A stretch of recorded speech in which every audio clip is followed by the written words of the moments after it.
Good day, Crime Talk aficionados. This is Scott Reisch of Crime Talk. Thanks for watching. First on the docket, could things get worse for Lori Vallow?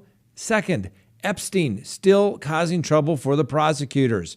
Third, you decide, unlawful or lawful but awful. Fourth, an update on the Aurora Police officers who arrested an entire family wrongfully. 6, Houston narcotics cops are charged with corruption, and our dumb criminal contestant of the day. Let's talk about it.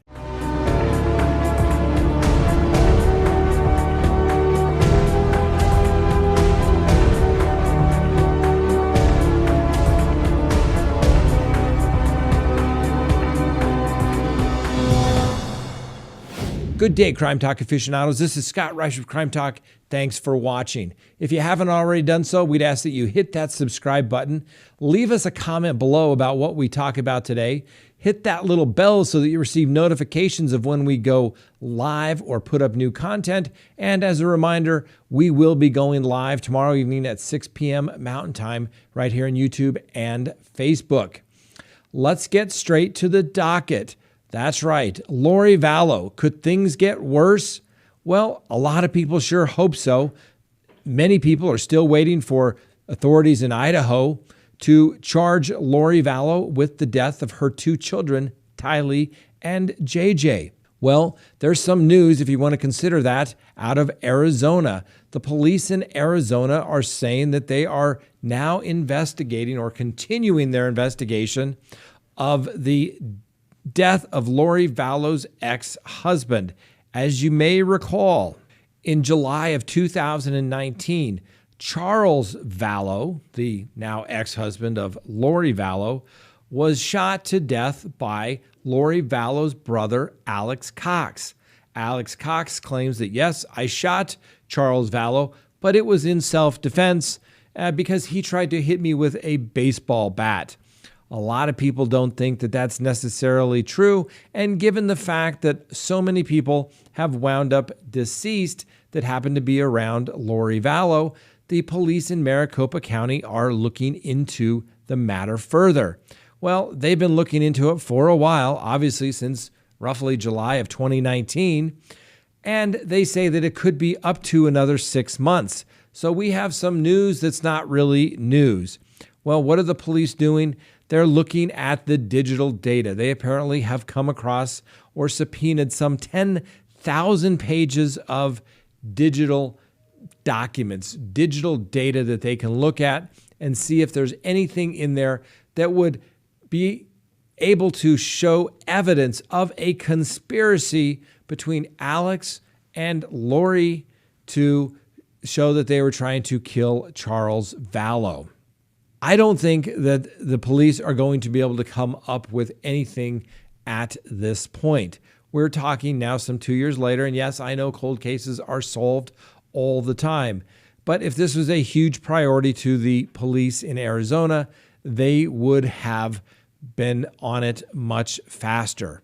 It certainly helps everybody when Lori Vallow's name is back in the paper. However, this was a story that is a non-story. So I don't think that the Arizona police are going to be able to come up with any charges against Lori Vallow as it relates to the death of her ex-husband, Charles. I know some people may not like that. I get it. A lot of people don't like Lori Vallow, but you still have to be able to charge the case with the evidence that is not only readily available, but also admissible in a court of law under the rules of evidence. It certainly gets harder as more and more time goes by. We'll just wait and see. Next on the docket, Jeffrey Epstein still making trouble for prosecutors. And guess what? Today is the anniversary of the 1-year date from when Jeffrey Epstein was suicided. What can you say, ladies and gentlemen? That's right. Jeffrey Epstein died August 10th of 2019, and here we are. Where has the time gone? Now, yes, we somewhat facetiously say suicided. Why? Because we'll never really know for sure whether he in fact committed suicide or whether he was murdered. But maybe someday. Now, clearly the facts show that it would be very difficult to strangle yourself in the way that he did with the sheets that he had. And it also is rather suspicious that perhaps the police officers, the correctional officers, just happened to miss all this stuff, miss their rounds. So there's lots of conspiracy theories for sure. I personally think that he more than likely committed suicide, but somehow people were paid off or were told to ignore what was going to take place. We'll never be able to know for sure, but that's why we will continue to say suicided. Did Jeffrey Epstein get up and say, I'm going to be suicided today, or was he murdered? We may never know for sure. But on a more positive note, that's right. Day 39 of the Ghislaine Maxwell suicided watch. No one has decided whether she is going to commit suicide or be murdered just as of yet. We'll continue the countdown. Now, the 11th Circuit U.S. Court of Appeals has said that they will take another look at the previous ruling regarding the dismissal of charges as it related against Jeffrey Epstein. As you may recall, Jeffrey Epstein had federal charges as it related to procuring young girls. Those charges were ultimately dismissed in the federal system, and Epstein pled guilty to a sweetheart deal. And if anybody says it was not a sweetheart deal, they're lying. All right. When you're looking at going to federal prison for doing bad things to young girls and you plead guilty to attempted prostitution and solicitation, and you go to county jail where you can be on work release and out of your cell for up to 16 hours per day, that's a sweetheart deal. Now, apparently Jeffrey Epstein still thought it sucked because he had to plead guilty and he had to go to jail. The big issue, and the victims of Jeffrey Epstein say that now former Labor Secretary Alex Acosta, who was the then United States Attorney down there in Miami, dismissed this case without notifying victims. Now, and in the federal system, it's called the 2004 Victims' Rights Crime Act. And what does that really say? Now, victims do not have control over a case, but the Victims' Rights Act clearly states that individuals who are considered victims have a right to be notified of the proceedings. They have a right to be notified of the offers that are being made to the defendants. They have a right to know when the court proceedings will take place. And they have a right to know what the final disposition and sentence would be of the defendant. Well, in this particular case, then United States Attorney and former Labor Secretary Acosta dismissed the case in federal court so that Jeffrey Epstein can plead to the state charges. Now, the victims in the federal system were rather upset and said, hey, you can't do that. And it's really kind of a moot issue, which means there's no legal issue at hand anymore because Jeffrey Epstein is dead. And this 11th Circuit Court of Appeals originally ruled and said, we can't really help you out much because the case was dismissed. What would you really like us to do? We're sorry about that, and we regret being able to do that, but that's what judges have to do sometimes, is deliver bad news.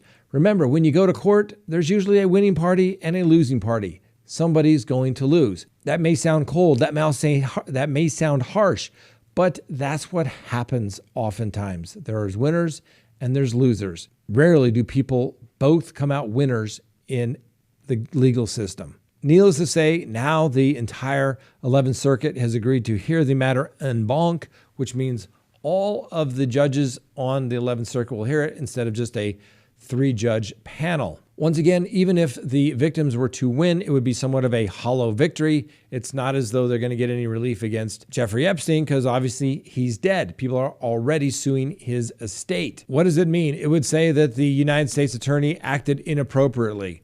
Would it be unlawful for him to do that? Do you think anybody's going to prosecute the former United States Attorney for dismissing the case?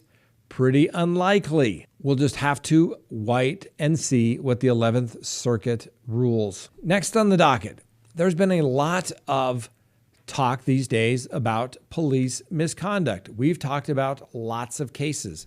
Now, every time we talk about a cop incident, I get told, I'm unsubscribing from you because you're not pro-cop. And then I'm told, usually in the same video, you're pro-cop, I'm unsubscribing to you. I understand it. But ladies and gentlemen, if I'm upsetting both people on the side of the argument, one would think that I'm presenting it fairly because both sides are upset. And that's what we've always tried to do. We don't always have to agree, but we can agree to disagree respectfully. Now, I've always said there are great police officers out there. There are great special agents out there. And like any profession, there are the bad ones. And I have always said this, and you can go back, and long before everybody was crying out about police reform, who was saying it? Yeah, this guy, saying the problem with the bad cops is that the good cops don't try to get rid of them. They know who they are, but they allow them to stick around out of some sort of false loyalty. Well, hopefully that will change rather quickly, because if you allow that one bad apple to remain, guess what? One bad apple can ruin the whole lot. Today, we have two cases where you decide, was it an unlawful shooting by the police, or was it lawful but awful, which means it's unfortunate, but it was a lawful shooting. You decide. The first one we have is a case out of Arizona, and it involves the death of a gentleman by the name of Ryan Whitaker. Now, apparently, Ryan Whitaker lived in an apartment complex, and the neighbor above him did not like the loud noise that was coming from the apartment. So this unidentified neighbor called the police and said they're being noisy. The dispatcher asked if somebody was being physical, and the unidentified caller stated something to the effect of, if it makes the police arrive faster, I believe it may be getting physical. Well, that changes the whole nature and complex of the visit by the police. Now, instead of just going to a guy that may be playing his stereo or video games too loud, they're going into a potential domestic violence situation. Well, as you can see from the video in this particular case, the police knock on the door. The gentleman, Ryan Whitaker, opens the door and finds Officer John Ferragamo and Jeff Cook standing outside their door. Of course, they've moved away from the door, which makes it impossible to see if somebody's outside. Mr. Whitaker, not knowing who's outside, but heard somebody identify themselves as police, which could be a ruse if you live in a less than stellar neighborhood for a home invasion. Mr. Whitaker opens the door, has a gun in his hand. One officer believes that he says, whoa, whoa, whoa. And guess what? The other officer, Officer Cook, opens fires 3 times, shooting Mr.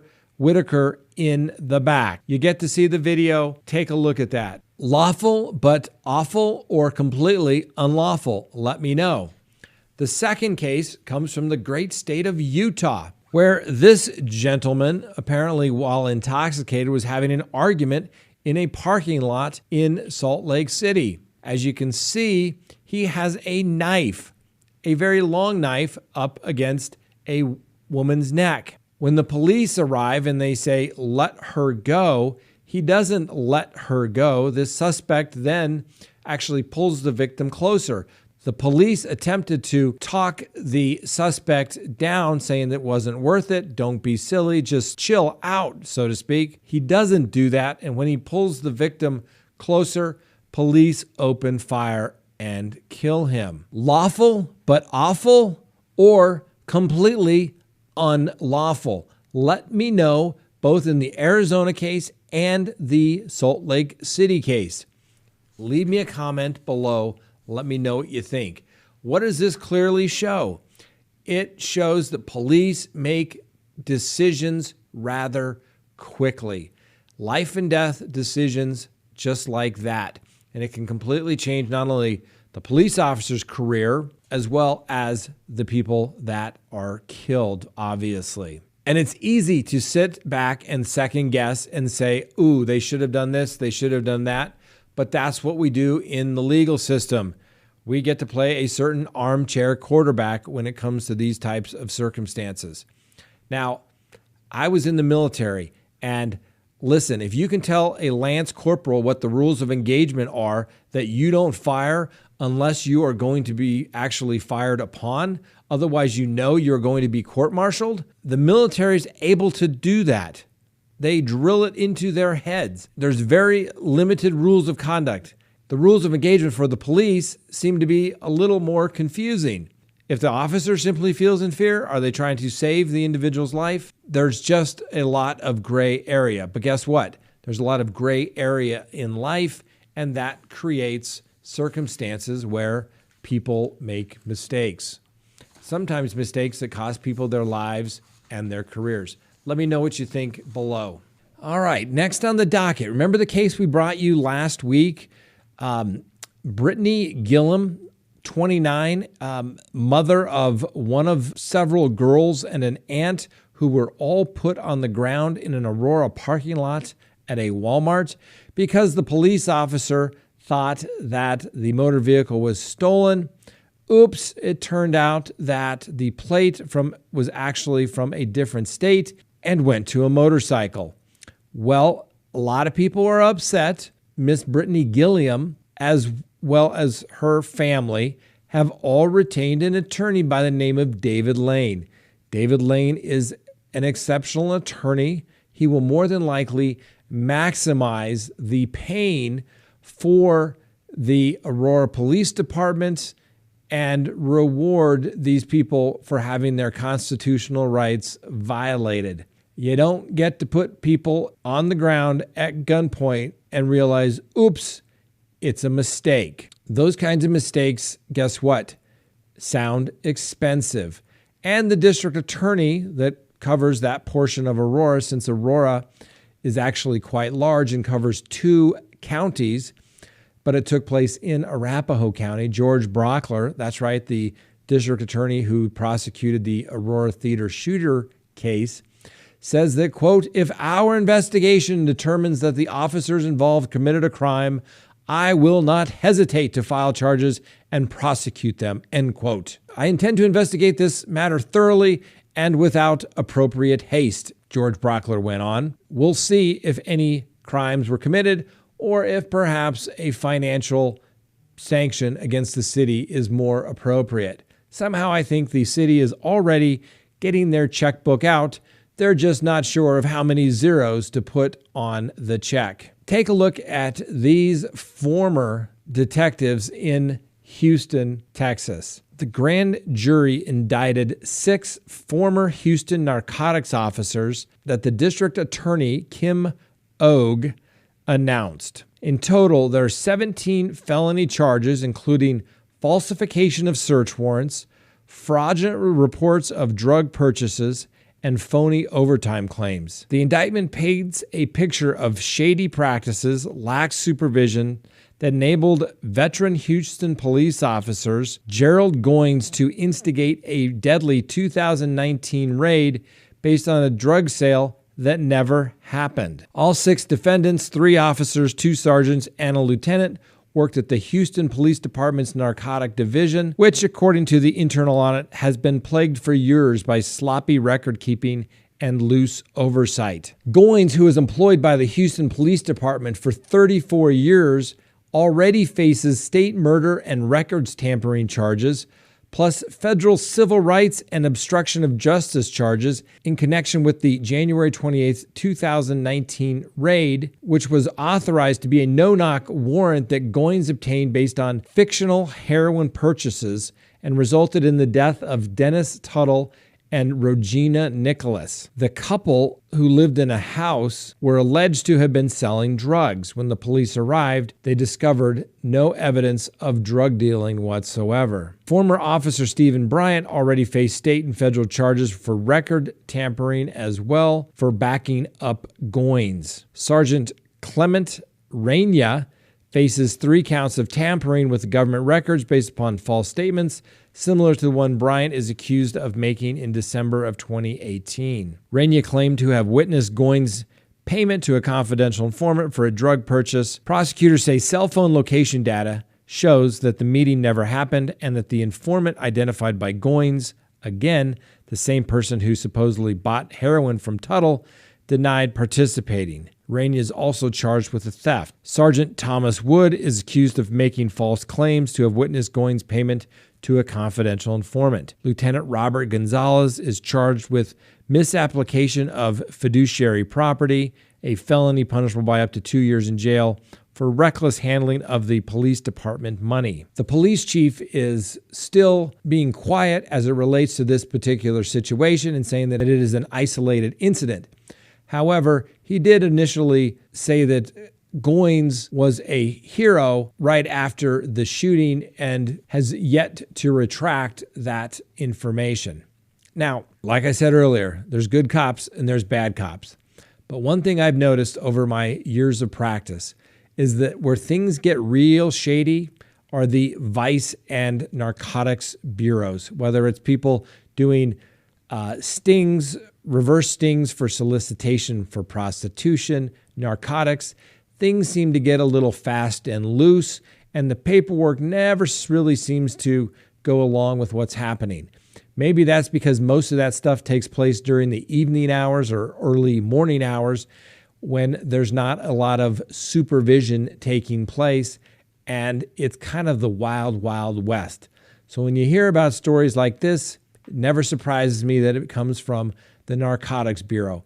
Oftentimes, these officers believe that the ends justify the means, which means if we have to lie a little bit to get the bad guy off the street, that's okay. Well, the truth always comes out. Sometimes it just takes a little while. And before we get to our dumb criminal contestant of the day, let's talk about our criminal background check. That's right, ladies and gentlemen. Go to CrimeTalkSearch.com.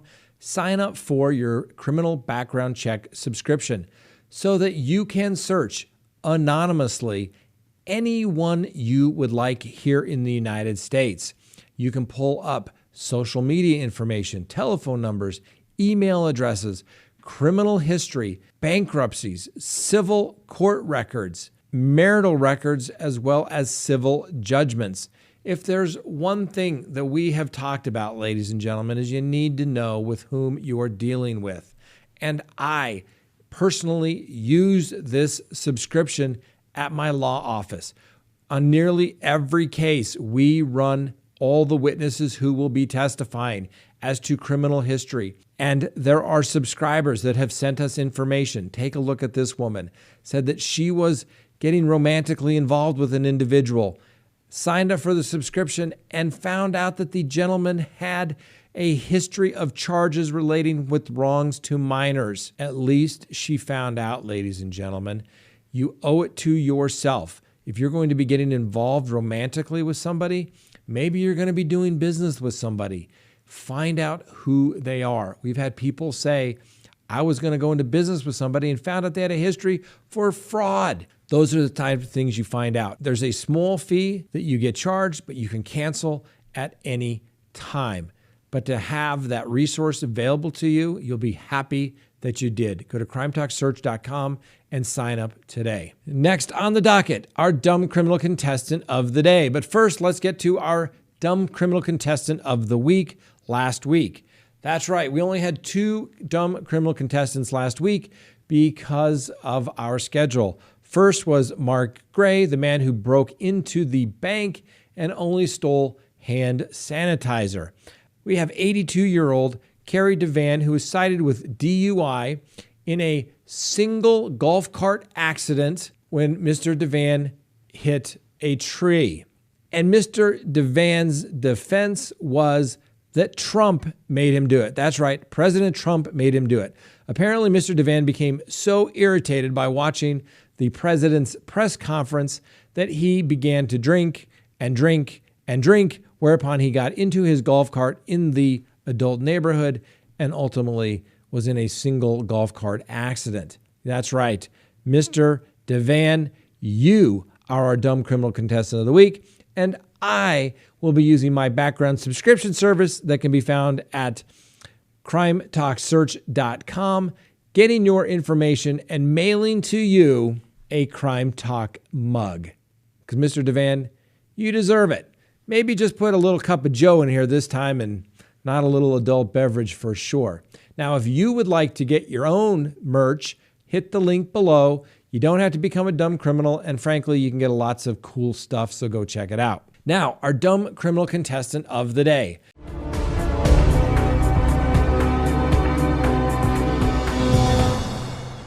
And anytime we have a dumb criminal contestant, we like to bring to you a little tidbit about the law, something I've learned over my 25 years of practice.